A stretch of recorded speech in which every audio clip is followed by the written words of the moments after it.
All right, we're going to start today doing a little introduction to gesture drawing. So we're going to be drawing an object today. So you're going to pick out a still life object. You can use any variety of things. You want something that's complex but not super complex. Shoe would work great. I've got a variety of toys. I'm going to be using a little toy cement mixer truck today. But any sort of object should work out. You could just kind of want to moderate the complexity to match your kind of experience level here. All right, so what we want to do when we're gesture drawing, we're thinking about like kind of capturing the whole structure of our subject. So a way I like to think about it is, imagine I'm making a sculpture out of my subject using a long spool of wire. Okay, so I would not necessarily worry about all the edges of the subject. I would worry more about kind of constructing it and forming the shapes that make it. So I want to kind of think about it that way. So I'm going to start off with my little cement mixing truck here. I'm going to kind of lay in just kind of some proportional guides and some lines of symmetry. So I'm going to kind of look at the main line going through the middle of the truck here. So I'm going to kind of think about bisecting both axles. I'm going to think about kind of the front of the truck and the back. I'm just kind of laying in the proportions basically. Very minimal here. We'll be doing kind of a similar thing with the figure, but we kind of just want to lay in the angles of the truck. All right. So if I'm doing a figure, this is going to be laying in the spine and the hips. It's the same sort of idea. I just want kind of a line of symmetry. So now I'm just going to kind of go in and start sketching this out. Again, I'm kind of just getting the general shape. So this should have a similar feel to what we had with the kind of doodle drawings we've been warming up with before, just kind of doodling. Let's talk about grip a little bit. I'd like you to hold your pencil like this today, just so it's kind of an extension of your finger, kind of pointing out. You can point it more like this, or you can hold it up here and choke up a little bit. That doesn't matter a whole lot, but I want you to kind of point it out like you're going to stab it into somebody. Not like you're going to stab it like this, like you're going to stab it like this. All right? So when you get tight like this is good for kind of details and tight control, but we want to loosen up. So we're kind of removing a little bit of that control and loosening things here. So I just kind of want to move through here, kind of roughing in the different shapes that I see. So I'm not really concerned too much about outlining it as I am kind of blocking it in. And I can kind of build up tone little by little. I want to start off light and then kind of work towards getting some heavier marks in here once I feel like things are in place. So I'm going to kind of block in the whole cab here. Started with the front, getting a little too focused there, I feel like, so I'm going to kind of block in a little bit more instead. I can adjust things. I want most of my adjustment to come from just drawing darker on top, but if I need to, I can go in with my eraser and erase things out. Another way that I might think about this is imagine that I'm only getting to look at this truck for a limited amount of time, and I'm going to have to finish the drawing after that.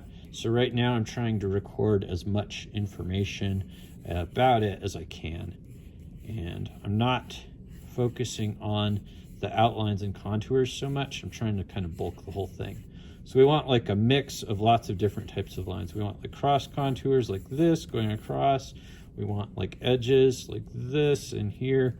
We want all that stuff kind of happening at the same time, and kind of stress the importance of marks by darkening them.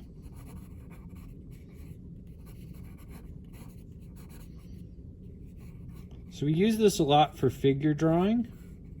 We'll be spending a lot of time with human figures kind of doing these same techniques, but I think it's easier to kind of start with an inanimate object and warm up from there. Okay. So again, when I have like an angle I want to follow, I might want to rough in that angle. Just give me some kind of guidelines for where I'm laying things in.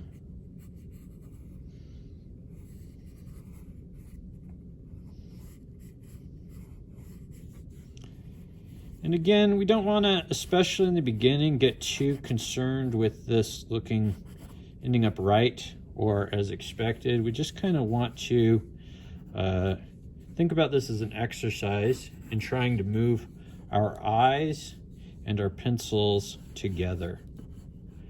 We just kind of want to record with our pencil where our eyes are going and what they are looking at. So to that end, we do want to try to spend more time looking at our subject than at our paper. So it's not a fully blind kind of contour drawing thing, but it is like more time focusing on subject than on the drawing. So we want to shift more attention over to what we're drawing than the actual drawing itself. So usually when we do gesture drawings, we'll time them out. Since I'm demoing and it's a little bit hard to kind of draw fast and talk at the same time, I'm taking my time with this. I also feel like for your first couple, it's good to not have the time pressure. Just kind of start getting the feel for what it's supposed to feel like, what it's supposed to be like to draw this way. And then we can start speeding it up and seeing how fast we can get the essences of what we're drawing. So you can see there's a little more angle to the window here, but I'm just correcting that by coming in and drawing over. So we want to try to have more of like a rich, information-rich drawing when we're done, rather than like a clean, perfect sort of drawing. Two kind of different methods of doing things, but I think being able to do both is definitely something that's worth aspiring to.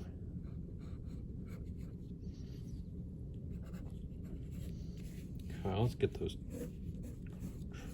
wheels in. Been avoiding them long enough.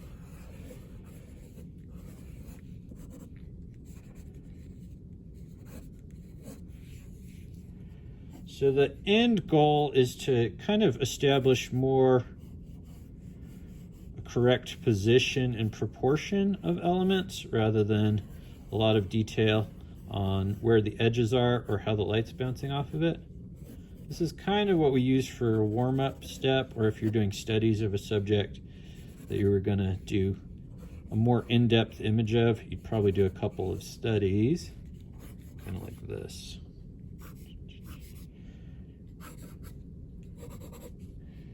All right. So I'm feeling an urge to keep working this, but I feel like we want to keep this kind of light and quick. This is probably as far as I should go into it. But if I want to kind of emphasize things now that I have kind of a general layout and proportions established, I can go back in and clean lines and edges up. Totally fine doing that. And you could start blocking and shading if you had enough time, but generally we don't get that far with it. But yeah, here's kind of the idea. So our goal is to kind of get as much information down as quickly as possible. We're focusing on positioning and proportion, and we want a good mix of all sorts of different types of lines, cross contours, just kind of exploring lines, actual contours as we get closer to being able to develop those out, etc. But that's kind of the idea. All right, so I think I'm going to leave it at there for now. So yeah, we'll continue. Your assignment today is going to be to do a couple of these. We can kind of rotate the toys around, maybe about 5 minutes each. So let's kind of work towards that. So we'll do the first one a little bit longer, then we'll do some kind of 5-minute gestures. All right, that's the idea. There we go. Let's see. Here's our truck. Pretty good. That's like pretty decent. I'm a little off, but not bad. All right, so I hope that helps understand how to do the gesture drawing. We're gonna get into this a little bit more, kind of develop it further. Hopefully we will be real gesture pros by the end of this. If you ever do a figure drawing class, you do a ton of gesture drawing. It's almost the regular warm-up. And then you'll kind of move into longer and longer pose sessions. We're kind of gonna follow that model for a little while. All right, so now I'm gonna do a 5-minute kind of gesture drawing of my little tractor toy here. So yeah, I'm gonna show you what it kind of looks like at speed. So let's get started.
All right, I'm going to switch to a darker pencil now.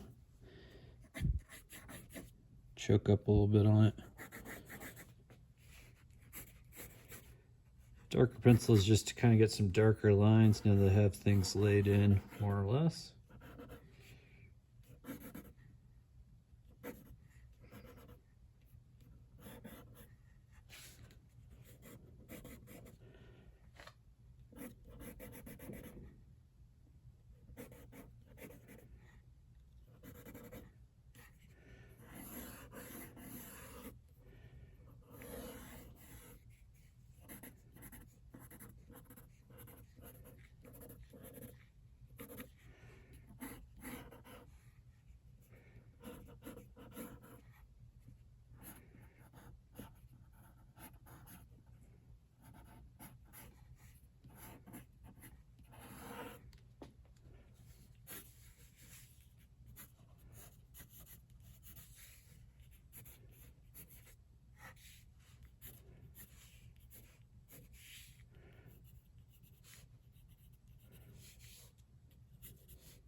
All right, well, that's kind of the idea.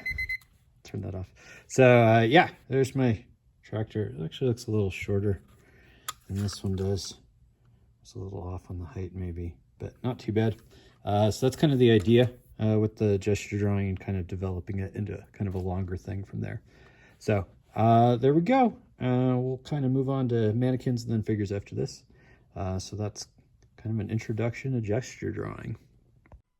All right, so looking at my final image here, it looks a little bit squished. It's not tall enough and it's a little stretched out too wide.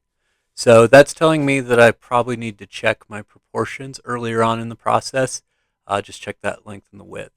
So next time, I'll focus a little more on that. You can kind of check out your gesture drawings when you're done, see what you're missing, see what's lacking, and then try to readjust next time you do one. So we want to practice smart, not just practice hard, and make progress quicker by assessing what we're doing and trying to figure out what we need to do different next time. All right, so that's our introduction to gesture drawing. We will move on to drawing a mannequin next time, and then on to the human figure. Thanks, and I will see you next time. Bye.